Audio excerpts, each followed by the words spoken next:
Il maîtrise la joute oratoire et l'art de persuader.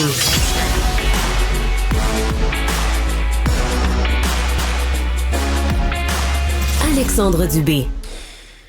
Les nuits sont de plus en plus froides. Vous l'avez peut-être remarqué en sortant de la maison ce matin pour vous rendre au travail. Moi, je me suis fait cette réflexion-là. C'était un froid qui est de plus en plus mordant. Alors, il faut avoir une pensée pour les plus vulnérables de notre société, les personnes en situation d'itinérance et le manque de ressources. Or, la Ville de Montréal, je trouve, parfois on est critique à l'endroit de Valérie Plante et son administration, mais je trouve que c'est un bon coup de Valérie Plante, de Robert Baudry, d'avoir procédé à l'ouverture d'une halte chaleur, qui pourra accueillir une trentaine de places là, dans le bâtiment Lucien Saunier au coût de 20 000 $. Et c'est la Ville de Montréal, face à la tergiversation de Québec, qui a dit, regarde, je vais avancer la somme. Le 20 000, là, Montréal va le payer. Puis on se fera rembourser par Québec par la suite. Parce que là, il y a situation d'urgence. Regardez les prévisions météo en fin de semaine. Là, les nuits seront encore plus froides. Julie Grenier est porte-parole du mouvement pour mettre fin à l'itinérance à Montréal. Bonjour, Madame Grenier. Bonjour, bon matin. Comment vous avez vu cette décision-là de la Ville de Montréal, vous?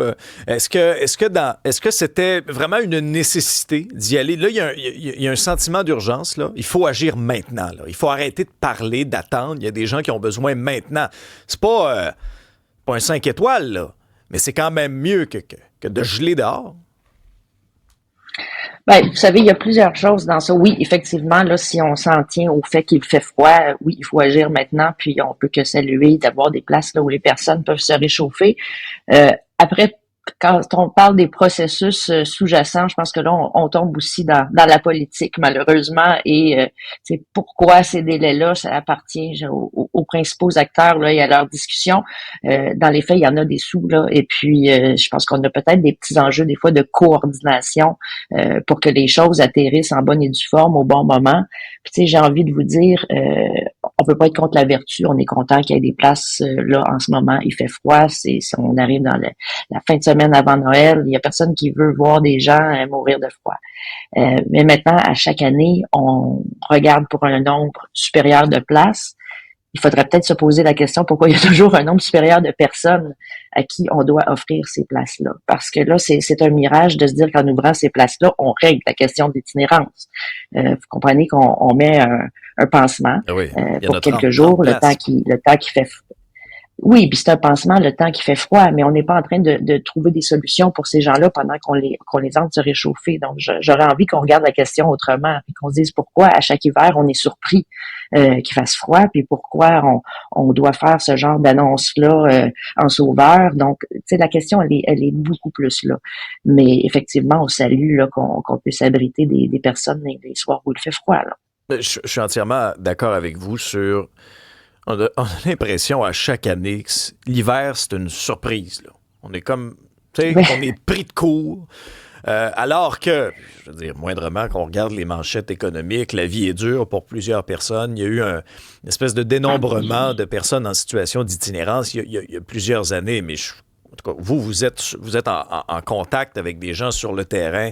Est-ce que dans votre esprit, la situation s'est détériorée? Et quel est le portrait aussi au niveau des ressources là, sur le terrain? Est-ce que tout est à pleine capacité? Et il en manque combien?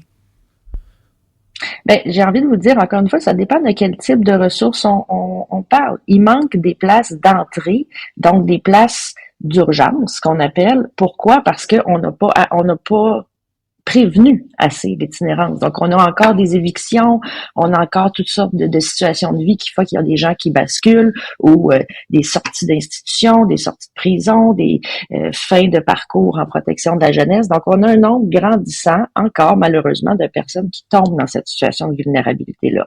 Donc, ça donne une pression pour un besoin d'entrer dans ce système-là. Donc, il faudrait peut-être se poser la question ou tenter de s'adresser à ce volet-là d'abord, parce qu'effectivement, le nombre est grandissant et ça met une pression sur un nombre de places d'urgence, mais on est dans cette éternelle question-là où on gère à se dire, ben, est-ce qu'on en a assez de places d'urgence? Est-ce qu'il en faudrait plus? Mais faut se poser la question pourquoi il en faut plus. Alors, oui, ça augmente malheureusement encore. Et deux, mais je vous dirais, le portrait des ressources, il a beaucoup évolué.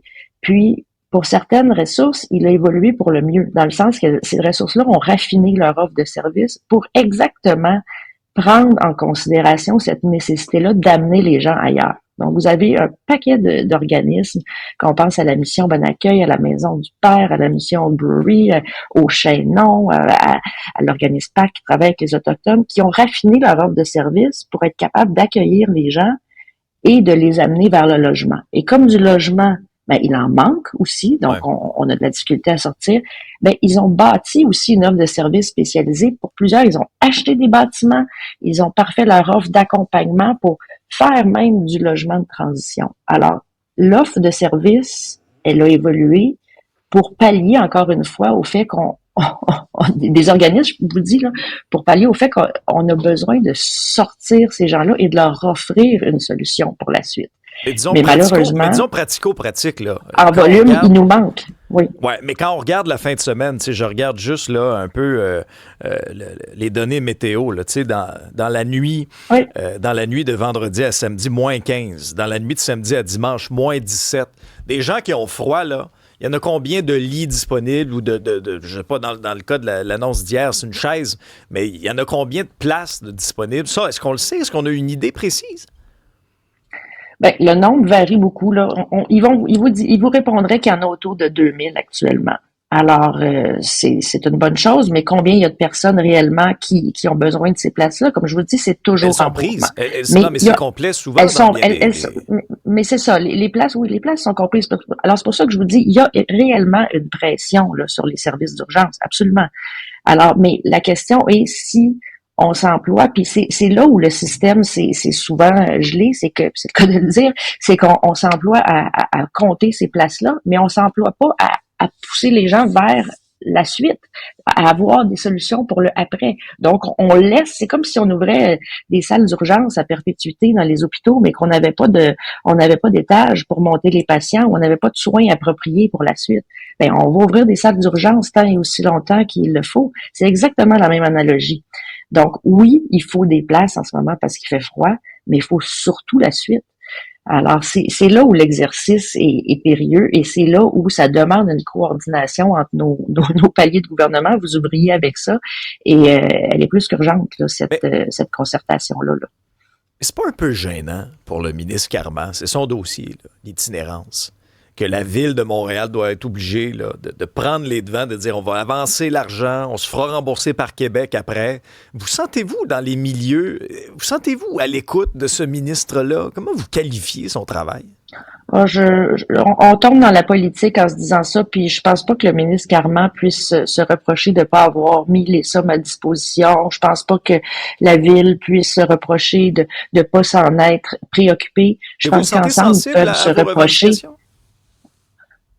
Absolument. Puis je vous dis, en ce moment, là, il y a de l'argent disponible, puis les organismes sont en train de coordonner ça avec le CIUS, avec la Ville, mais malheureusement, on a des situations plus politiques, je vous dirais, entre les acteurs où un et l'autre veulent avoir le haut du pavé sur la question. Donc, il y a tout un, je vous dirais, un spectacle autour de ça dont il faut faire fi si on veut s'adresser là vraiment aux besoins des personnes.